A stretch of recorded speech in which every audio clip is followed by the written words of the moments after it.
우리 모두 자리에서 일어나셔서 로마서 12장 말씀 함께 나누도록 하죠. Book of Romans chapter 12 verse 14 through 21. 우리 한 절씩 돌아가면서 교독하겠습니다. 너희를 박해하는 자를 축복하라. 축복하고 저주하지 말라.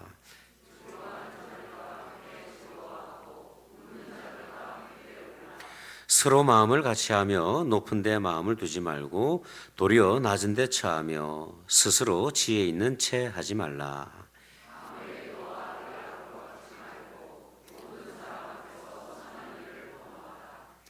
할 수 있거든 너희로서는 모든 사람과 더불어 화목하라.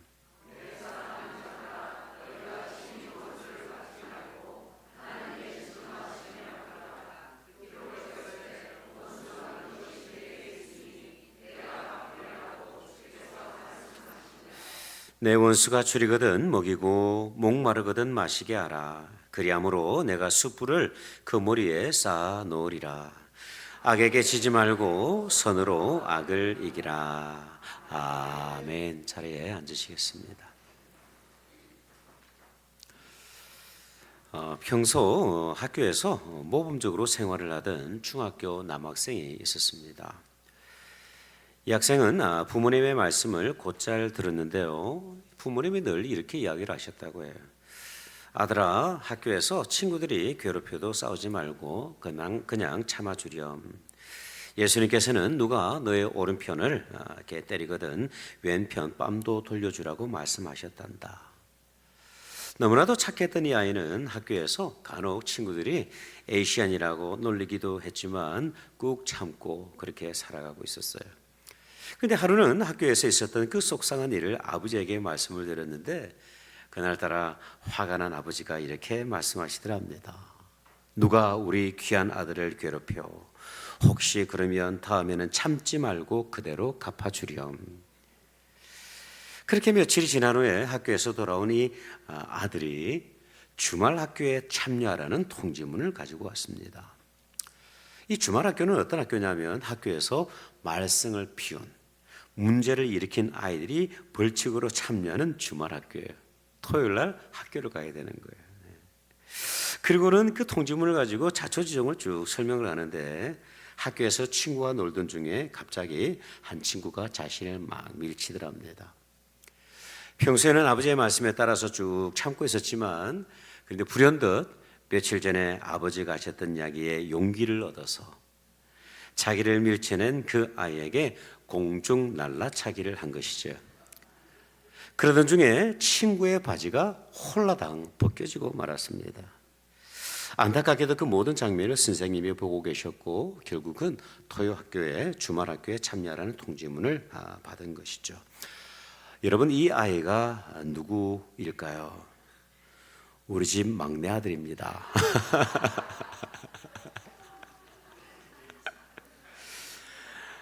제가 그 막내 아들이 날라차기를 했다는 이야기를 듣고 속으로 얼마나 이렇게 행복했는지 몰라요. 참 사람 마음이 그래요. 네. 더군다나 옷이 바지가 어떤 상황 가운데 벗겨졌는지 모르겠지만 바지가 벗겨졌다는 걸 생각하니까 너무 우습기도 하고 속이 시원하더라고요. 그런데 여러분, 그 일이 있은 후 며칠 이렇게 지나면서 제 마음속으로 좀 고민이 되었습니다. 과연 내가 이 아들을 하나님의 말씀으로 잘 양육하고 있는가, 잘 인도하고 있는가 하는 이 본질적인 고민이 제 가운데 있었어요. 여러분, 우리가 지난 몇 주 동안 우리가 하나님 앞에 드려야 될 그 영적인 예배의 모습이 무엇인가에 대해서 우리가 말씀을 나누었습니다. 그 가운데 하나는 우리가 인생을 살아가는 동안 우리를 향하신 하나님의 거룩한 뜻이 무엇인지 품별하며 살아가는 것이 영적인 예배의 모습이다. 그렇게 말씀을 드렸어요. 근데 여러분, 이런 영적인 예배를 사모하고 드리고자 하지만 종종 우리가 만나는 영적인 장애물들이 있어요. 오늘 본문은 이들을 가리켜서 박해자다 그렇게 표현을 하고 있는데 저와 여러분의 상황으로 한번 이렇게 각색을 해본다고 한다면 우리 삶 주변에 늘 머물면서 우리의 마음을 어렵게 하고 가시처럼 톡톡 찌르는 그런 역할을 하는 그런 존재가 박해자가 될 수가 있는 것이죠. 왼수인 것입니다. 언젠가 어느 여집사님이 남편을 막 부르시더니 그 남편분이 아무런 반응을 하지 않자 이런 이야기 하시더라고요. 아이고 저놈의 왼수. 주로 여러분, 왼수는 우리 삶 주변에 있어요. 멀리 있지 않죠. 때로는 그 왼수가 우리의 남편이 될 수도 있고 아내가 되기도 하고, 때로는 이곳에 살고 있는 미스터 스미스가 될 수도 있고, 때로는 함께 우리가 교회 생활을 하는 이 영적인 공동체 안에서 만나는 모 집사님이 될 수도 있어요. 여러분, 이런 원수들, 우리의 영적인 예배를 방해하는 그분들을 여러분들은 어떻게 대하고 계십니까? 이 영적인 예배를 준비함에 있어서 반드시 해결해야 될 그 문제의 해결책을 우리가 하나님의 말씀을 통해서 살펴보기를 원해요. 첫 번째, 우리가 영적인 예배를 준비할 때 본능을 따라 행해서는 안 됩니다. 여러분, 우리가 원수를 만나면 우리는 본능에 충실하려고 해요. 받은 대로 돌려주고 싶은 마음이 있어요. 우리의 본성이, 우리의 마음이 그러합니다. 하지만 하나님께서는 우리에게 어떻게 말씀하시냐면 17절을 보니까 아무에게도 악을 악으로 갚지 말고 모든 사람 앞에서 선한 일을 도모하라. 21절은요 또 이렇게 말씀을 하고 있어요. 악에게 지지 말고 선으로 악을 이기라. 사실은 우리가 아멘 아멘 하고지만 때로는 부인하고 싶은 말씀이기도 합니다. 왜냐하면 우리의 보편적인 그 본능에 반대하는 그런 말씀을 하나님께서 우리에게 주셨기 때문에 그래요. 참 어렵죠. 그러나 여러분, 우리가 고백해야 될 것이 있는데 이것이 완전하신 하나님의 말씀이요 하나님의 명령이라는 사실입니다. 실수가 없으신 그 하나님께서, 고통 가운데 있는 우리의 마음을 잘 아시는 그 하나님께서 우리에게 말씀하시는 것이 선으로 악을 이기라, 그렇게 말씀을 하고 계세요. 본능에 충실하지 말라, 그렇게 말씀을 합니다. 그리고 이어지는 본문을 보면 본능을 따라 행하지 말아야 될 두 가지의 구체적인 그런 교훈을 우리에게 말씀을 하고 계세요. 그 첫 번째가 무엇이냐면 우리의 언어를 절제하는 것입니다. 여러분, 우리 다 같이 14절의 말씀을 한번 읽어보죠. 시작. 너희를 박해하는 자를 축복하라. 축복하고 저주하지 말라. 여러분, 우리가 원수를 만날 때 가장 먼저 범하기 쉬운 죄의 모습이 있는데 그것은 뭐냐면 우리의 언어를 절제하지 않는 것이죠. 우리의 언어가 거칠어집니다. 저주의 말을 쉽게 사용해요. 심지어 이 저주의 말은 내 안에 머물러 있지 않고 때로는 주변 이웃들을 향해서 흘러가기도 하죠. 때로는 카톡을 통해서, 때로는 전화를 통해서 그렇게 흘러갈 때가 있어요.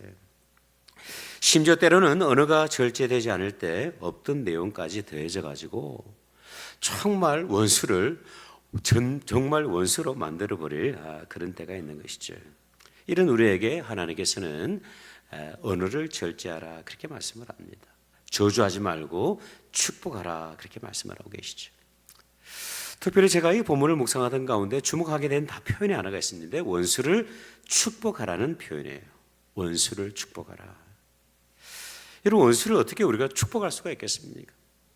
사실 참 어려운 이야기인데, 근데 제가 본문 원어를 보면서 하나님의 마음이라구나, 하나님의 뜻이 이렇구나라는 것을 사실 알게 된 게 있었는데, 여기서 축복한다는 표현으로 번역이 된 헬라어 원어를 보면요 유로게오라는 단어를 사용을 했어요.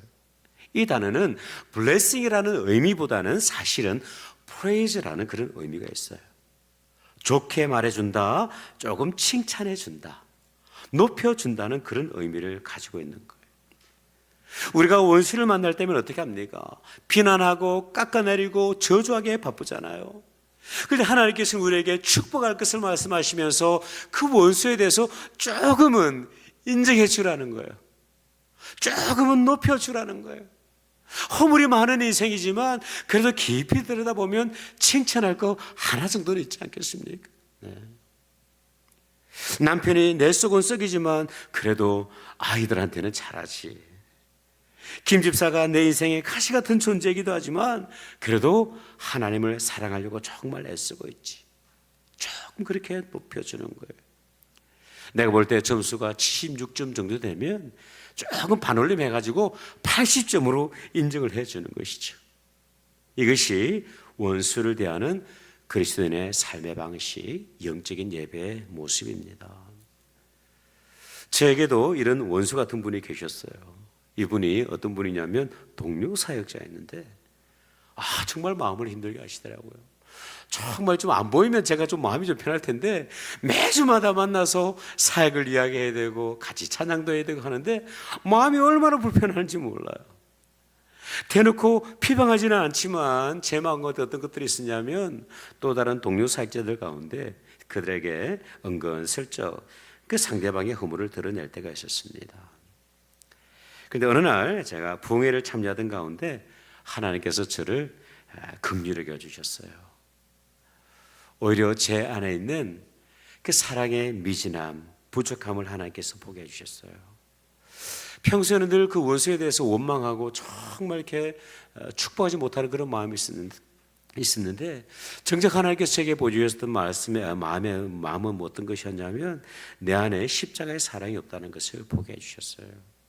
그러면서 정말 펑펑 울었던 기억이 있습니다. 그렇게 눈물을 확 쏟아내고 나니까 그분을 향한 제 마음이 조금씩 열리기 시작을 했어요. 예전에는 괘씸했고 보복하고 싶었지만 근데 은혜를 받고 보니까요 긍휼의 마음이 생기기 시작했어요. 여러분, 완전하신 하나님은 선으로 악을 이기라 그렇게 말씀을 하십니다. 그 가운데 우리가 정말 조심해야 될 것이 있는데 언어의 무분별한 사용이에요. 본능을 따라 행하지 말아야 될 또 다른 두 번째 교훈이 있는데 그것은 뭐냐면 교만한 마음입니다. 원수를 만날 때 우리의 마음이 조금은 겸손해져야 돼요. 여러분, 우리 다 같이 16절의 말씀을 한번 읽어보죠. 시작. 서로 마음을 같이 하며 높은 데에 마음을 두지 말고 도리어 낮은 데 처하며 스스로 지혜 있는 채 하지 말라. 아멘. 여러분, 이 원수를 대하는 태도와 교만한 마음에는 어떤 상관관계가 있을까요? 아무리 생각을 해봐도 접촉점을 찾기가 어려워요. 원수를 대하는 태도와 이 교만한 마음, 어떤 차이점이 있을까? 어떤 연결점이 있을까? 근데 여러분, 이 말씀을 우리가 읽고 묵상을 하다 보면 그 이유를 발견하게 됩니다. 왜냐하면 우리 안에는 원수를 대할 때 이런 결론을 이미 가지고 있어요. 나는 완전 무기라는 사람이고 100점 만점의 사람이고 원수는 어떤 존재일까요? 온통 결점투성이의 사람, 빵점의 사람으로 우리는 판단할 때가 있는 거예요. 특별히 우리의 언어가 거칠어지면 거칠어질수록 이런 교만한 마음은 극에 달할 때가 있습니다. 근데 여러분, 우리에게도 허물이 있어요. 저에게도 허물이 있습니다. 저도 완전하지가 못하죠. 제가 목회를 하는 가운데 많은 분들을 만나서 이렇게 대화를 나누기도 하고 때로는 성도님들의 고충을 듣기도 하는데 근데 그 모든 고민들을 들을 때 아주 특이한 점이 하나가 있더라고요. 상처를 받은 사람은 그토록 많은데 상처를 줬다고 해서 고민이 돼가지고 저한테 찾아오는 사람은 지금까지 단 한 사람도 없어요. 왜 그럴까요? 우리의 시선은요, 나를 향해 있지 않고 늘 상대방을 향해 있는 거예요. 내 안에 있는 허물은 보지 못한 채 상대방에게 있는 그런 이렇게 부족한 모습들을 계속 찾아내는 거예요. 여러분, 이것이 교만한 마음 아니겠습니까? 그죠? 여러분, 우리가 꼭 인정해야 될 것이 있는데 그 원수 앞에서도 나에게 허물이 있다는 것을 인정하는 것입니다. 나 또한 완전하지 않은 존재죠. 그렇기 때문에 원수들을 대할 때 가장 먼저 해야 될 것이 있는데 하나님 앞에서 무릎을 꿇고 나 자신을 돌아보는, 나 자신을 낮추는 그런 은혜가 우리 가운데 꼭 필요합니다. 한때 MBC 아나운서로 활동을 했던 조정민 목사님이라는 분을 아실 텐데 이분이 글을 참 잘 쓰십니다. 이분이 쓰신 글 가운데 몇 가지 중요한 내용이 있어요. 한번 들어보십시오. 내 안에 켜켜이 쌓인 허물을 살피면 그의 비난을 참을 수가 있고 그 사람 안에 수없이 생긴 상처를 헤아리면 나에 대한 분노를 이해할 수 있습니다. 내가 싫어하는 사람보다 나를 싫어하는 사람이 더 많다는 것을 나는 잘 모릅니다. 내가 힘들어하는 사람보다 나를 힘들어하는 사람이 더 많다는 것을 왜 사람들은 모를까요? 이것을 안다면 우리는 매사에 나를 세우지 않습니다. 이런 내용도 있어요. 내가 나를 모르면 모를수록 나는 괜찮은 사람이고 내가 나를 알면 알수록 나는 끔찍한 사람입니다. 여러분, 예배를 방해하는 그 이웃들을 만날 때 본능이 아닌 하나님의 말씀으로 대하는 은혜가 있으시기를 바랍니다. 여전히 우리의 언어는 구별되어야 되고요, 여전히 우리의 마음은 주님의 마음처럼 낮아져야만 합니다. 두 번째, 우리가 이 영적인 예배를 준비할 때에 본능을 뛰어넘어서 화목을 추구해야만 합니다. 여러분, 이어지는 18절의 말씀 우리 다 같이 한번 읽어보도록 할게요. 18절 시작. 할 수 있거든 너희로서는 모든 사람과 더불어 화목하라. 아멘. 여러분, 원수와 화목하는 것이 가능할까요? 불가능할까요? 100% 가능할까요? 아니면 불가능할까요? 솔직히 말하면 저는 불가능처럼 느껴집니다. 그래서 성경도 그 한계를 인정하고 있는 것 같아요. 오늘 본문이 어떻게 시작을 합니까? 할 수 있거든. 한계가 있다는 거예요.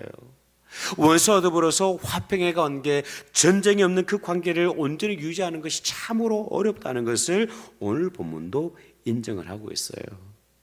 그래서 우리의 마음이 조금은 부담이 좀 줄죠. 근데 여러분, 여기서 우리가 주목해야 될 것이 있는데 그 표현이 뭐냐면 너희로서는 이라는 표현입니다. 한글 번역이 조금은 애매한데 NIV 영어 성경이 어떻게 번역을 했나 보니까 as far as it depends on you 그렇게 번역을 했어요. 풀어서 설명을 하면 상대방이 어떠하든 간에 상대방이 너를 향하여서 적대적으로 대하든 간에 너만큼은 화목의 관계를 위해서 최선을 다하라, 그런 의미예요. 완전한 평화는 어렵다 할지라도 그럼에도 불구하고 하나님의 백성인 우리는, 십자가의 사랑을 입은 우리는 화목을 이루기 위해서 모든 노력을 기울이는 거예요. 여러분, 원수와 더불어 화목하는 것이 어려워서 많은 분들이 취하는 태도가 뭐냐면 인사를 받아주지 않는 겁니다. 그렇더라고요. 하루 어느 집사님이 저한테 찾아오셔가지고 목사님, 저분이 저한테 인사를 안 하고 있어요. 사실 우리 모두의 이야기이기도 하죠, 그렇죠? 네. 정말 이 화목을 이루기 위해서 나는 내 자존심을 굽혀가지고 인사를 하고 먼저 다가가지만 그럼에도 불구하고 상대방은 점점 더 도망가는 거예요. 그럴 때면 또다시 상처를 받을 때가 있죠. 그럼에도 불구하고 여전히 우리는 하나님의 말씀을 따라 최선을 다하는 것입니다. 왜냐하면 예수님께서 이 땅에 오신 이유가 바로 이거예요. 죄인된 인생들을 거룩하신 하나님과 연결하시기 위한 화목 제물로 우리 가운데 오셨잖아요. 화목의 제사로 오신 거예요. 이 화목의 제사의 사명은 저와 여러분에게도 있는 줄 믿습니다. 미국의 대표적인 기독교 설문기관인 바나 리서치라는 기관이 있는데 이 기관이 하루는 이런 설문조사를 진행을 했더라고요. 교회에서 가장 상처가 많은 사람은 누구일까요? 여러분, 누구일까요? 놀랍게도 그 1위가 뭐냐면 사역자들이었어요. 사역자들. 이 한국교회 통계가 아니라 미국교회 통계입니다. 사역자들이 교회에 가장 상처가 많은 거예요. 왜 그럴까를 곰곰이 생각을 해보면 많은 사람들을 날마다 만나야 하기 때문에 그래요. 성도님들은 사실 만남의 그 제한이, 그 폭이 좀 제한되어 있어요. 근데 목회자들, 사역자들은요, 만남의 제한을 두어서는 안 돼요. 어떻게 제한을 두고 그렇게 사역을 할 수가 있겠습니까? 그러다 보니까 보이지 않는 상처들이 이 사역자들 가운데 많이 있는 거예요. 근데 여러분, 이런 상처를 가지고 십자가 앞으로 나아가면 해답이 보여요. 히브리서 12장 2절은요, 이렇게 말씀을 합니다. 믿음의 주요 또 온전하게 하시는 이인 예수를 바라보자. 그는 그 앞에 있는 기쁨을 위하여 십자가를 참으사 부끄러움을 개의치 아니하시더니 하나님 보좌 우편에 앉으셨느니라. 여러분, 주님은 고난을 피할 것으로 여기지 않으셨습니다. 부끄러움을 개의치 않으셨어요. 오히려 기쁨으로 십자가를 지셨고 기쁨으로 화목 제물이 되기를 원하셨던 것이죠. 이 사명이 저와 여러분에게도 분명히 있다는 사실을 기억하시길 바랍니다. 저 여러분에게도, 성도인 여러분에게도 크고 작은 상처들이 있어요. 여러분들이 말씀하시진 않아도 그 상처들이 제 눈에는 사실 보여지곤 합니다. 안타깝게도 그 상처가 쉽게 사라지지 않아요. 근데 여러분, 이 상처를 우리가 해결할 수 있는 일은 십자가를 지심으로 화목 제물이 되셨던 그 주님의 사랑 앞으로 나가게 될 때 우리는 그 평화의 사명, 이 화목의 사명을 넉넉히 감당할 수 있는 것이죠. 마지막으로 우리가 영적인 예배를 준비할 때에 꼭 기억해야 될 것이 있는데, 그것은 무엇이냐면 하나님의 역할을 대신하지 않는 것입니다. 여러분, 우리 다 같이 19절의 말씀을 한번 읽어보죠. 시작. 내 사랑하는 자들아, 너희가 친히 원수를 갚지 말고 하나님의 진노하심에 맡기라. 기록되었으되 원수 갚는 것이 내게 있으니 내가 갚으리라고 주께서 말씀하시니라. 여러분, 우리는 상처를 받은 만큼 그대로 돌려줬으면 합니다. 때로는 이자까지 딱 돼가지고 돌려주고 싶은 마음이 우리 가운데 있는 것이 사실이죠. 그런데 여러분, 하나님께서는 이것이 우리의 역할이 아니라 하나님 당신의 역할임을 말씀을 하고 있어요. 오늘 본문 이 말씀은요, 신명기 32장의 말씀을 인용을 한 것인데, 심판의 주권과 심판의 권리는 오직 하나님께 있음을 말씀을 하고 있어요. It is mine to avenge. I will repay. 그렇게 말씀을 하고 있어요. 하나님께서 심판하시겠다는 거예요. 하나님께서 심판하실 테니 너희들은 잠잠히 침묵하라. 그렇게 말씀을 하시는 것입니다. 여러분, 이것은 야고보서 4장 말씀도 동일합니다. 형제들아, 서로 비방하지 말라. 형제를 비방하는 자나 형제를 판단하는 자는 곧 율법을 비방하고 율법을 판단하는 것이라. 내가 만일 율법을 판단하면 율법의 준행자가 아니요 재판관이로다. 입법자와 재판관은 오직 한 분이시니 능히 구원하기도 하시며 멸하기도 하시느니라. 너는 도대체 누구이기에 이웃을 판단하느냐.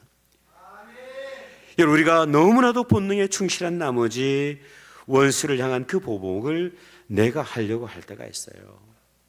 근데 그 행위는 하나님의 주권을 찬탈하는 행위입니다. 영적인 월권 행위가 되는 것이죠. 그럼에도 불구하고, 하나님께서 이렇게 말씀하심에도 불구하고 우리의 마음이 깨어나지가 않아요. 그렇지 않습니까? 적어도 저는 그래요. 네. 하나님께 그 역할을 맡겨드리는 것이 왠지 불안한 거예요. 내 기준을 미치지 못하실까 봐, 하나님께서 그저 침묵하시고 그냥 지나치실까 봐 걱정이 되는 거예요. 이런 우리에게 이어지는 본문 20절은요, 이렇게 말씀을 하십니다. 우리 다 같이 한번 읽어봅시다. 시작. 내 원수가 줄이거든 먹이고 목마르거든 마시게 하라. 그리함으로 내가 숯불을 그 머리에 쌓아 놓으리라. 아멘. 여러분, 참 놀라운 사실이 뭐냐면, 원수를 사랑하고 화목을 추구하며 나아가는 것이 원수에 대한 보복 행위다. 그렇게 말씀을 합니다. 그리고 그 모습을 어떻게 형상화하고 있냐면, 우리가 정말 그 원수를 사랑하고 주님의 마음으로 긍휼히 여기게 될 때 숯불, 뜨거운 그 숯불을 그 원수의 머리 위에 쌓아놓는 것이다, 그렇게 말씀을 하고 있어요. 놀라운 말씀 아닙니까? 완전하신 하나님, 공의로우신 하나님, 공평하신 하나님은 하나님의 방법대로 원수를 심판하시는 거예요. 이것이 하나님의 방법이요 하나님의 지혜입니다. 우리의 본능으로 이해되지 않을 때는요, 하나님의 완전하심을 믿음으로 신뢰하고 순종할 그런 믿음이 우리 가운데 꼭 필요한 거예요. 어느 목사님이 목회를 하시던 가운데 성도님들 가운데 성도님을 통해서 이렇게 컴플레인을 많이 받았어요. 사실 여기에는 목사님의 실수와 잘못들이 많았는데 그 부분에 대해서 교회가 목사님 시정해 주십시오, 그렇게 지속적으로 요청을 하니까 목사님이 기분이 나쁘신 거예요. 그래서 기분 나쁜 내용을 가지고 집에 가셔가지고 사모님한테 계속 이야기를 했습니다. 하루는 사모님이 참다 못해 폭발을 하셨어요. 그리고 어떻게 하면 내 사랑하는 남편을 괴롭히는 저 못된 성도들을 괴롭힐 수 있을까, 복수를 할 수 있을까 고민을 하셨어요. 그러던 중에 적절한 방법을 잠시 찾으셨는데, 목사님을 괴롭히는 사람들을 교회에서 딱 만날 때면 본체 만체하고 지나가는 거예요. 우리도 그렇게 하잖아요. 사실은 그렇지 않습니까? 사모님도 그렇게 하신 거예요. 그 일들이 지나고 나면서 며칠 동안은 진짜 통쾌하더랍니다. 저 나쁜 놈들.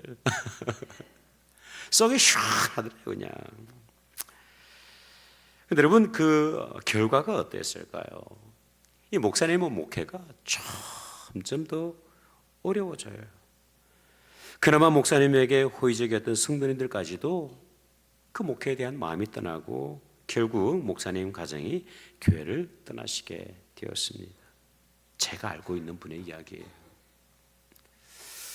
저는 참 이렇게 가슴이 아팠어요. 그 이야기를 들으면서 만약에 이 목사님께서 정말 주님의 마음으로 십자가를 지시는 마음으로, 때로는 뿔난 성도님들이 목사님의 마음을 흔들어 놓는다 할지라도 십자가의 마음으로, 십자가의 사랑으로 섬길 수 있고 끝까지 사랑하고 축복하고 인사할 수 있었다고 한다면 그 목사님의 목회가 어땠을까, 저는 상상만 해봤던 적이 있어요. 여러분, 영적인 예배에 장애물이 되는 이웃들이 우리 가운데 있을 거예요. 그러시다면 이 아침에 하나님의 완전하신 이 교훈의 말씀, 성령께서 감동하신 이 말씀을 우리의 가슴 깊이 새기시기를 바랍니다. 본능을 뛰어넘어서 선으로 악을 이기는 거예요. 그럴 때 우리는 영적인 예배를 온전히 시작할 수 있습니다. 그리고 영적인 예배를 통해서 경험케 하시는 하나님의 놀라운 은혜를 날마다 기쁨 가운데 맛보게 될 거예요. 이 귀한 은혜와 축복이 우리 공동체 안에 깊이 새겨지는 아침 되시기를 주님의 이름으로 축복합니다. 기도하겠습니다.